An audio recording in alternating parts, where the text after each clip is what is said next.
Hello and welcome to another session of Karen's Colours. I'm Dr. Karen, and this is one of those movie reviews where we look at the colour content and what we can analyse as a result of what it shows us.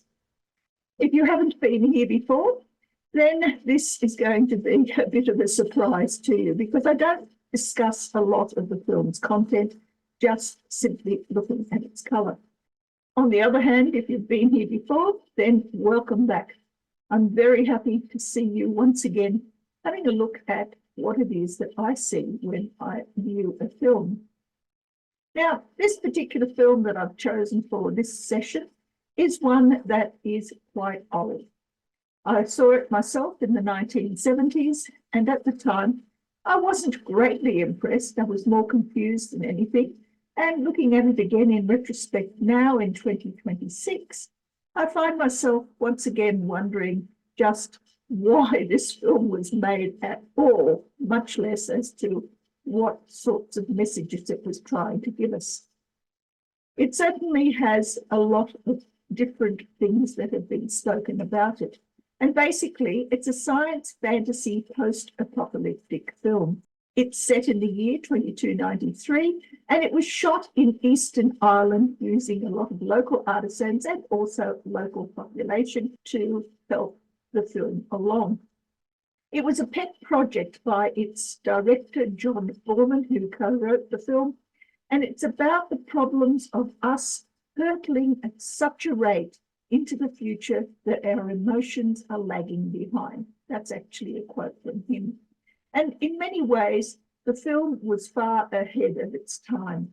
Looking at it now in retrospect, although the production values are probably not as good as we would expect these days with CGI and so forth, it also showed us a world that is not actually that far away from what we're experiencing now, but more of that later. The film itself was fairly poorly received, and it got some fairly scathing reviews. It was considered to be more confusing than exciting, and I must agree with that evaluation. But it has developed a bit of a cult following since the 1990s when it was released on video. It was impossibly ambitious and pretentious, but it's also highly inventive, it's provocative, and it's rather visually striking. So let's get into Zardoz from 1974. Now, in order to analyse this film, there are a number of considerations that we must engage with. Firstly, because it was shot in Ireland during the 1970s, there were a number of political and cultural circumstances that needed to be considered. These influenced the colours of the costumes that were used, but also limited the sexualized imagery and the costumes themselves that were on display. There are minimal costume changes throughout the film for most of the characters, and indeed for those of the main characters, the costume changes were absolutely minimalist. The environmental conditions in Ireland also influenced the film's atmospherics because a lot of the film was very hazy to look at. There was a penchant for psychedelic imagery, which was associated with the trends of the 1960s hippie movement, which was also linked to fairly lurid drug interaction ideation. And so much of the imagery that comes across is very vague, very distorted, and doesn't actually seem to make very much sense. Nevertheless, it is important to the film's plot. So let's now introduce the main characters. Here we have Zed. Zed is the hero of the film, and he is the one you see in most of the shots throughout. Then we have Consuela, one of the protagonists within the film, as well as May, who is her opposite number. Then we have a character rather oddly named Friend, and not least is Arthur Frayne, the only character who is given two names and whose role is that of both narrator as well as actor within the film. Now, there are a number of different social groups within this film. The first of these are the exterminators. They are the acolytes of their god Zardoz, who appears in the sky as a huge disembodied rock. They are a privileged, physically superior group, and they breed under the strict control of Zardoz, and their goal is to exterminate the other group known as the Brutals. Now, the Brutals are the last survivors of this dying world. They live pretty much at a subsistence level, and they are hunted by the exterminators. They are also enslaved by the exterminators in order to produce grain, which in turn feeds another social group within this film. This social group is called the Eternals, and they live inside a number of vortices, which are oases within the world. They have a democratic sharing of tasks, which are fairly mild for most of them, but they're also highly privileged, immortal, and asexual. They communicate psychically, and you can see this demonstrated by them lifting their arms and muttering all in unison, which is a little odd. But that psychic communication is controlled by the tabernacle through implanted crystals in the heads of each of the Eternals. Amongst the Eternals is also another group known as the Apathetics. Now, these are people who have opted out of the eternal life, but cannot die. Therefore, they become catatonic. They are awakened during the film by Zed's pheromones spread through his sweat. The third group of Eternals are the renegades. Now, the renegades were originally the scientists that set up the oases. However, they've become malicious, embittered, and they don't like to live within the vortices anymore. And so they have classified as offenders and are punished by artificial aging. They cannot die, but they can become decrepit and live a life completely isolated from the rest of the Eternals. They are shunned. So let's now start looking at the colours of the costumes. And we begin with Zed. He has a red costume, which was much derided and considered quite scandalous at the time. As one writer put it, a red nappy, knee-high leather boots, ponytails, and a Zapata mustache are what composes Zed's costume. He infiltrates the vortex using the head of Zardoz, and when he is captured, he is divested of his bandolier and his boots.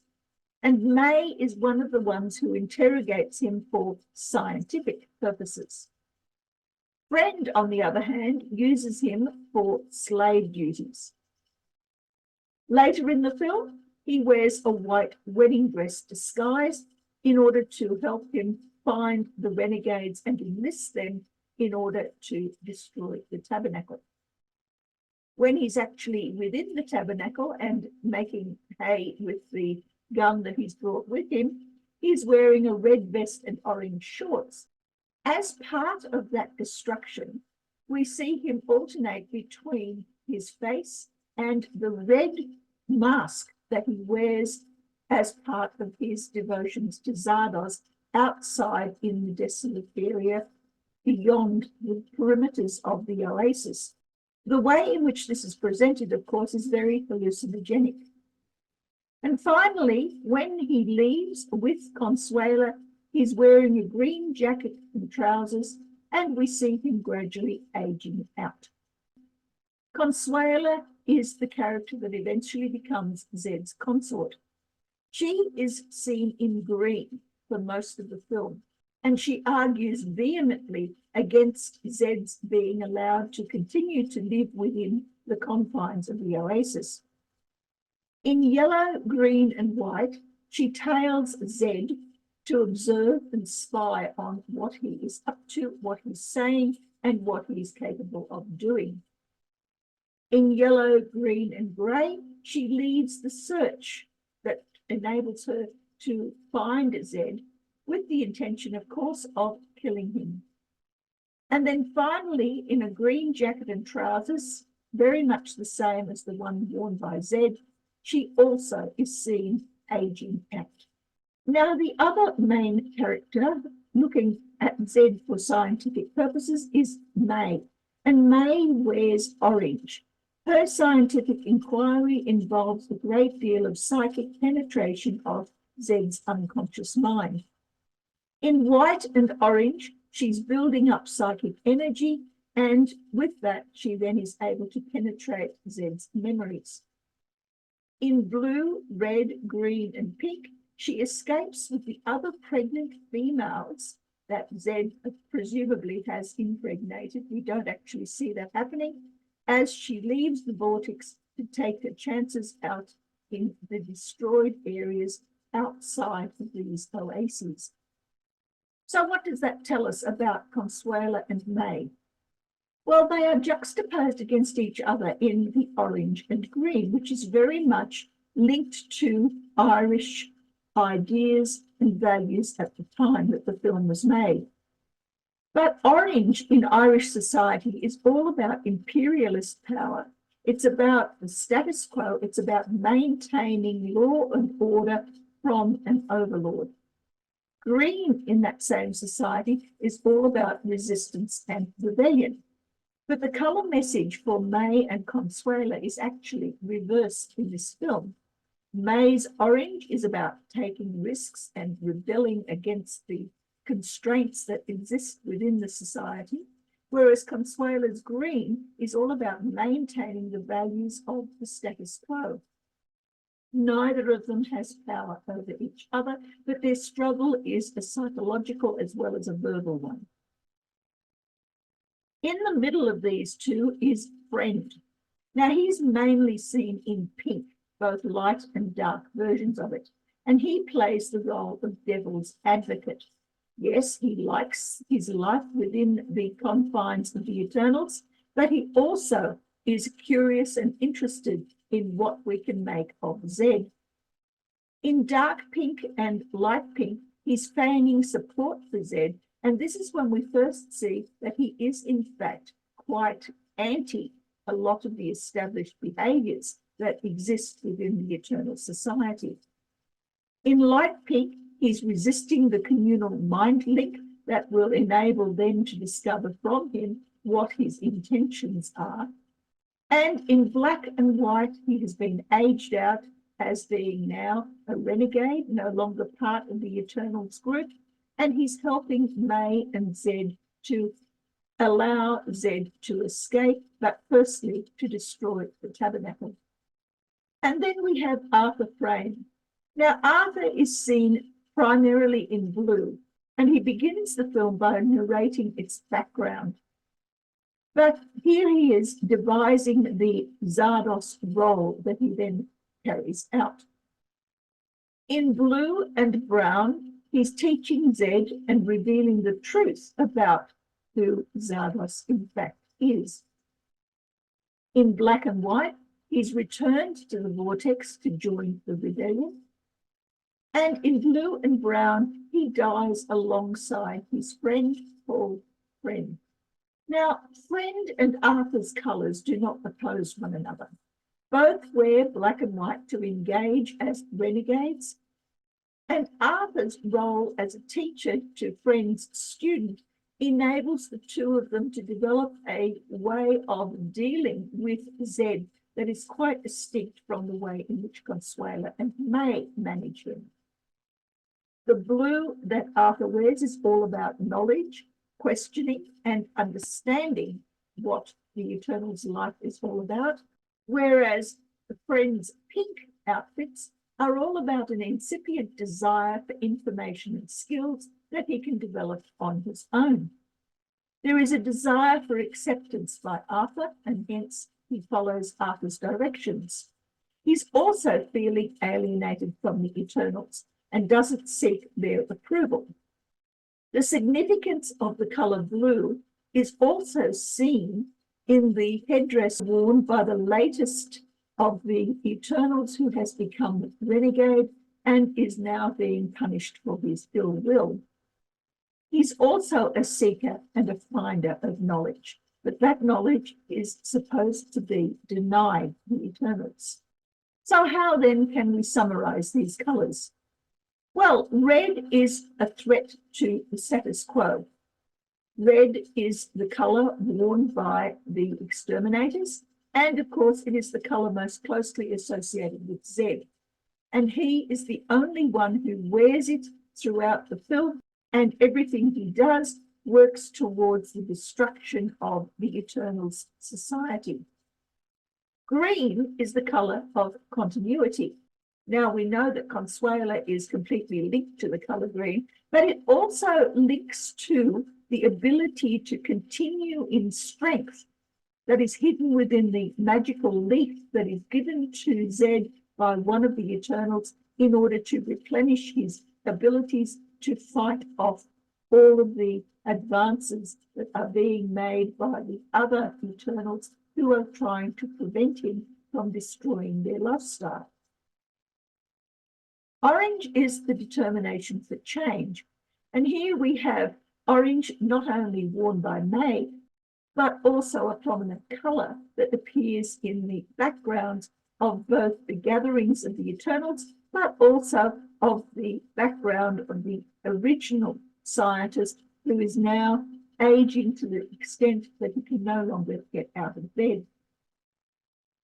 Yellow is all about taking on new information. And in fact, the book that reveals to Zed what the true nature of Zardoz is a book that has a yellow print on its cover.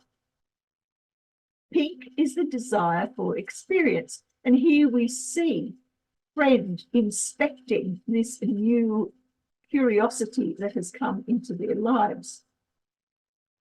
Blue is the dissemination of information. And once again, here we find blue as a background colour that is used to show Zed's experiences and memories being portrayed for all of the other Eternals to view on some sort of screen. As well as this, we find blue being worn by the lead priestess type that exists within the Eternal Society when she begins to assemble all of the dissidents, all of those people who are now no longer part of the Eternal group that want to become renegades, as she gathers them all together to create the sort of psychic energy that will help Zed with his venture.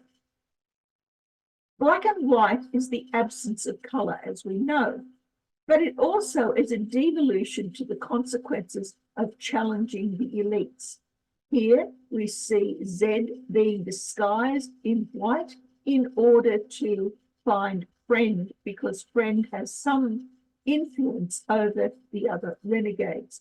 And in fact, the picture that we have here is very reminiscent of a wedding in which the bride and groom, wearing black and white, are joined together in a single ideal future. Now, before we leave this, I'd like to say a word on the idea of nature that appears in this film quite frequently. It's associated with the colour green, then as also now, and it's emblematic of life and death cycles, which brings us to one of the most important and most memorable of the scene sequences within the entire film. And it's this one. It's through this sequence that we see the end of the Eternals. Now, as a sociologist, I can't leave this film without some sort of commentary. The film itself is 52 years old, and in many ways it has a prophetic nature. It's rather descriptive of contemporary social life, and certainly of parts of our social life now that is heading very much and very rapidly towards the same sort of apocalyptic future. There are elite enclaves and activities, and that brings up a range of morality issues. The morality isn't really explored in this film, but it certainly appears in our contemporary life. It links people through electronic technology. In the film, this electronic technology is associated with the use of embedded crystals. In our society, it's beginning to become embedded within our skin through microchips, which are basically crystals. There are resource pressures and a disproportionate distribution of those resources between the people who create them, that is, the brutals, and the people who consume them, the eternals. Similarly, our contemporary division of labour also ensures that the people who are at the social bottom end of the scale tend to do most of the work, whereas those at the top end, those elites, are the ones who benefit the most. There is also enslavement of the lower or working classes in order to make sure that the product of their labour is given to those who are the owners of that production. That's a very Marxist view of things, and it is one that has been established well under capitalism. It pits the lower classes against each other. This is a form of control. If the lower classes fear one another or dislike one another, then they are too busy fighting to survive to really be aware of who is doing the controlling of that fear and that enslavement. And finally, and this is probably the most interesting one, there is a loss of virility by the elites. This is to sustain the status of the Eternals in the film, but it also shows a reduction in our own fertility in our contemporary world now, particularly among Western cultures. So are we also all starting to become Eternals? Certainly, there is a huge thrust towards trying to maintain our youth, and that search for the maintenance of youth is one that eventually causes us to become less fertile because we delay the having of children. Anyway, that's my take on the film. What do you think? If you haven't actually seen it, it is available on YouTube, I believe. Certainly, that's not where I got it from. I have my own DVD copy, but it's worth having a look. And if you can get past some of the rather dubious acting, the less than stellar script, and just allow yourself to be immersed in the feelings that this film engenders, then I think you'll find it probably fairly worthwhile. Now, the next time I see you, I'm going to be looking at a film that was requested by one of my viewers. If you have a request, please put it in the notes below so that I can pick it up and see if I can find that film for you. In the meantime, may the colours of your life bring you joy and happiness and everything that you need for your own higher good. Until next time, bye.